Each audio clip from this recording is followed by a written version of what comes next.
Selamat pagi anak-anak kami sekalian, apa kabarnya? Ibu harapkan kalian semua dalam keadaan sehat, tetap semangat. Yang walaupun kondisi dari situasi saat ini seperti ini kita tidak bisa tatap muka di kelas, tetapi ibu harap kalian bisa belajar secara mandiri lewat daring dari rumah.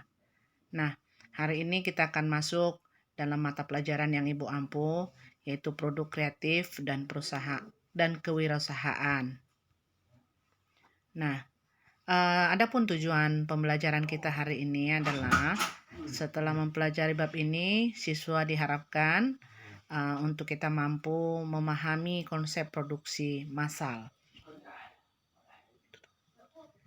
Nah, pengertian produksi massal itu yang boleh Ibu sampaikan bahwa produksi adalah kegiatan menambah nilai guna suatu benda atau menciptakan benda baru sehingga lebih bermanfaat dalam memenuhi kebutuhan.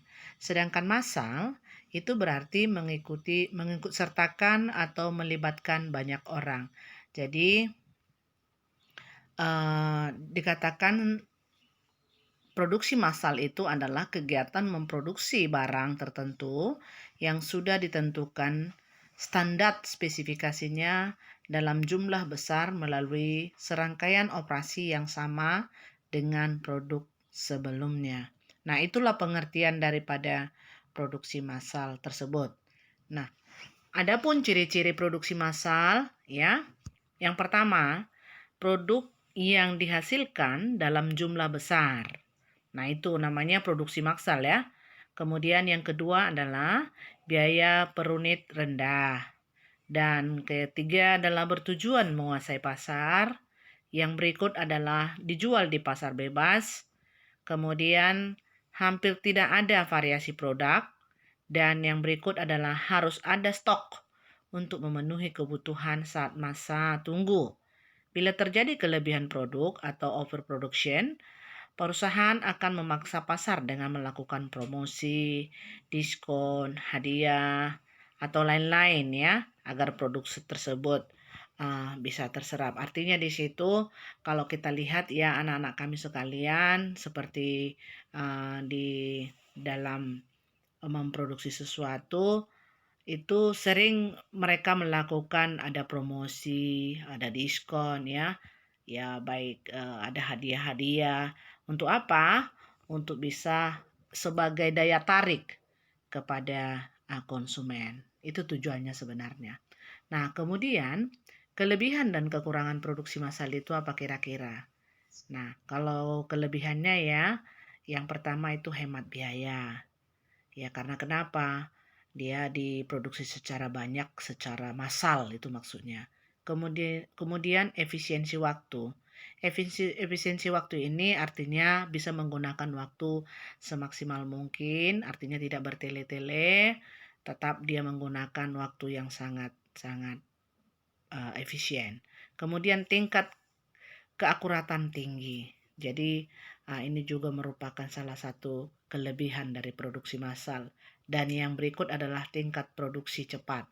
Itu kalau misalnya kita melakukan produksi massal. Nah, sedangkan kekurangannya adalah yang pertama itu adalah kegiatan produksi sangat kaku, ya. Kemudian kurang beragamnya variasi produk. Dan yang berikut biaya mesin mahal, tidak ada jaminan produk akan laris di pasaran.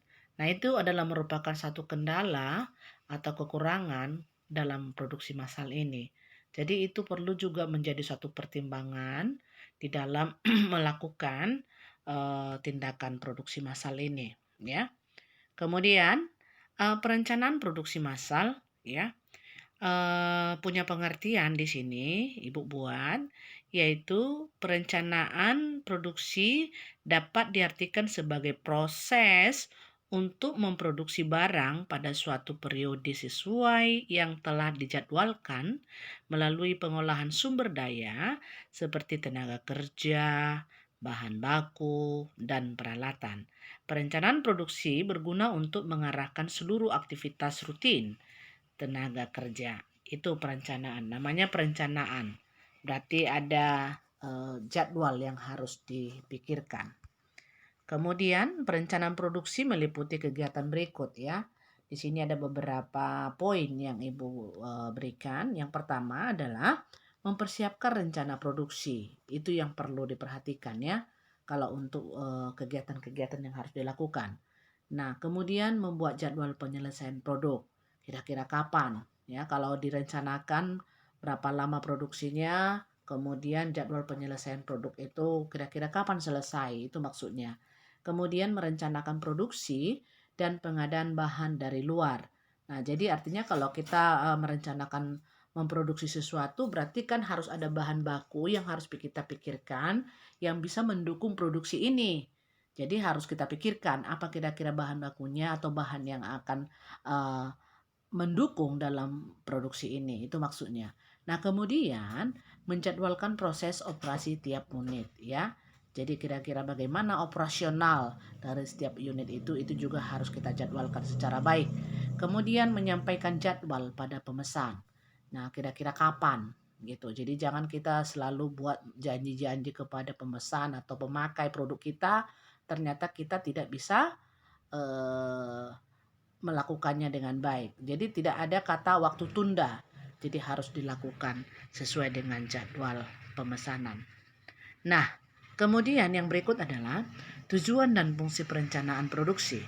Nah, meminimalkan biaya serta memaksimalkan keuntungan. Salah satu tujuan perencanaan produk massal ya. Jadi biasanya itu kalau di prinsip ekonomi itu modal yang kecil tetapi mempunyai untung yang besar, yaitu demikian juga daripada tujuan atau fungsi daripada perencanaan produksi massal ini ya, yaitu meminimalkan biaya produksi dan memaksimalkan keuntungan. Dengan membuat perencanaan produk, maka akan dioptimalkan segala sesuatu yang dibutuhkan dalam proses produksi, seperti penyediaan bahan baku, tenaga kerja, dan yang lainnya. Itu juga harus dipikirkan kalau kita ingin merencanakan daripada produksi massal ini. Itu tujuannya ya, yang perlu kita perhatikan. Nah, kemudian memaksimalkan kepuasan pelanggan. Tingkat kepuasan pelanggan terhadap produk merupakan tujuan dari perencanaan. Semakin besar tingkat kepuasan pelanggan terhadap produk, maka semakin mudah bagi perusahaan untuk mendapatkan keuntungan. Sebaiknya semakin pelanggan tidak puas terhadap produk, maka akan semakin sulit bagi perusahaan mendapatkan keuntungan dari produk tersebut. Artinya ada pelayanan yang baik. Itu makanya kita harus memaksimalkan kepuasan pelanggan. Nah, itu tujuannya sebenarnya. Jadi kalau tingkat kepuasan pelanggan itu sudah tercapai ketika kita boleh melakukan perkenalan atau penjualan daripada produk kita, itu adalah merupakan kepuasan pelanggan ya. Jadi jangan sampai kecewa pelanggan dengan produk kita. Kita harus bisa memahami dan mengerti apa kira-kira kebutuhan daripada pelanggan kita. Itu sebenarnya yang perlu kita pikirkan. Kemudian yang berikut adalah meminimalkan perubahan nilai produksi. Perencanaan produksi yang tepat akan menimbulkan risiko kehilangan nilai produksi suatu produk. Ya, contohnya perusahaan bahan baku di gudang harus diproduksi sesuai dengan jadwal waktu yang telah ditentukan. Nah, itu dia. Jadi artinya jangan sampai ada perubahan-perubahan yang tidak terencana, ya. Jadi semuanya harus terencana. Itu maksudnya, ya. Jadi supaya apa? Supaya nanti ketika misalnya ada bahan baku yang sudah kita simpan itu jangan sampai itu rusak kalau kita tidak menggunakannya atau tidak memproduksinya secara tepat waktu. Makanya kalau anak-anak kami pernah lihat atau belanja misalnya di supermarket, itu biasanya kan kita melihat di situ ada masa-masa masa expired ya, atau masa waktu tunggu dalam pemakaian satu produk. Nah, demikian juga di dalam kita misalnya memproduksi suatu produk, maka kita harus tahu kapan jadwal yang harus kita lakukan untuk menyelesaikan ini, ya. Nah, barangkali itulah yang bisa Ibu sampaikan untuk mata pelajaran produksi massal ini pada hari ini kepada anak-anak kami khususnya kelas 12 RPL. Biarlah lewat apa yang sudah Ibu berikan ini, lewat video singkat ini, kita boleh semakin semangat di dalam menyelesaikan atau mengikuti pembelajaran ini. Sekian dan terima kasih.